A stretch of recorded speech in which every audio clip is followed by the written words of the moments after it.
This problem is attempting to look at this polynomial equation, find all the zeros of it, and then find the sketch of the graph, what it looks like. The problem gives you this hint, says 1, 0 of the function is when x equals minus 3. So what that means is if we factor this polynomial into two constituent parts, okay, one of these is going to be x plus 3. Because remember, whenever I set these two factors equal to 0, if I'm trying to find the zeros of the function, or when that function, or when y equals 0, then I set this equal to 0, and that would simply lead me to x equals minus 3. Okay, so if I set this part equal to 0 and ignore this part, okay, whatever that factor is, this is one solution, x equals minus 3. Now, if this part, this of the solution, times whatever's in here, and I don't know this yet, must equal this whole polynomial up here, I can find this part here by doing polynomial division. So let's try that. X cubed plus 3x squared minus x minus 3 all divided by x plus 3, which is given to me here with the solution. Okay, now I should be able to find something up here. And once I do this long division, it's very likely in problems like this that this will be, this solution up here, or whatever the other factor is here, this will also be factorable, and I can find the other zeros of my function. And by the way, the 0 is going to be where it crosses the x-axis, right here and here. Okay, that was just a sketch. That may not be where they are, but that's what we're doing here. Okay, so you've got to understand when they give you this, okay, x minus this number is what I'm going to divide into the bigger polynomial to find out what this other polynomial might be in here. Okay, so x minus a minus 3 is x plus 3. Now I'm going to divide. Okay, x to the cubed, or x to the third divided by x is going to give me an x squared up here. Now I multiply this by both terms here. So I'm going to get x cubed. Now this times this gives me plus 3x squared, and that's a good sign because right off the bat I can see this subtracted from that is going to give me 0 here. Oh, and 0 there. Oh, that's interesting. Okay, so I just bring this straight down. I get a minus x. Don't bring the minus 3 down yet.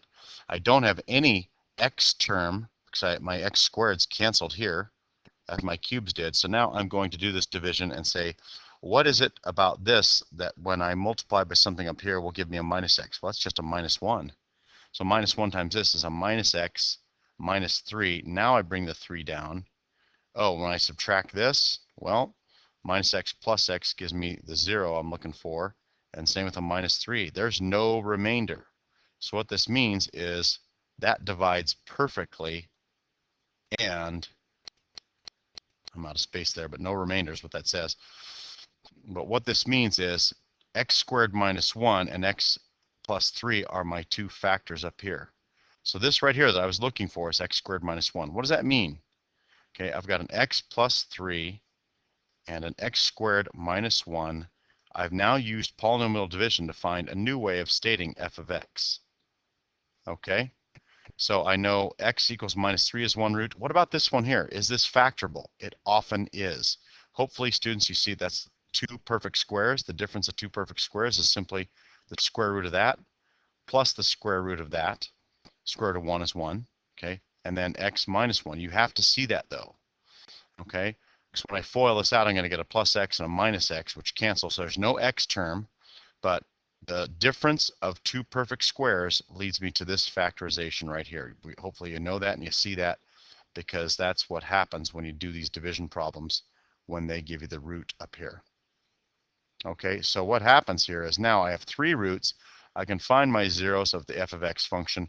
What I'm going to get is x equals minus 3, which I already had. I'm going to get x equals minus 1, which I have from this one here. I'm going to get x equals 1. That is going to be, those are going to be my three solutions right there. Those are my three zeros. Now what does that tell me about the graph here? Okay, what that means is the graph, it's going to cross at x equals 1. It's going to cross at x equals minus 1.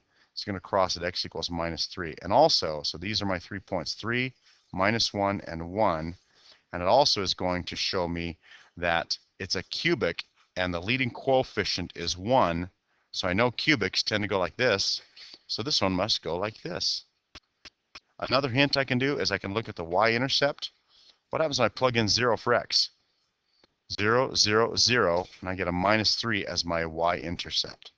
So my y-intercept would have to hit here at minus 3. I probably should have taken this down further. Probably goes more like that. But this is how you're going to solve those problems, by looking at the zeros and looking at the y-intercept and noticing that's a cubic, so it'll look something like this. There you go.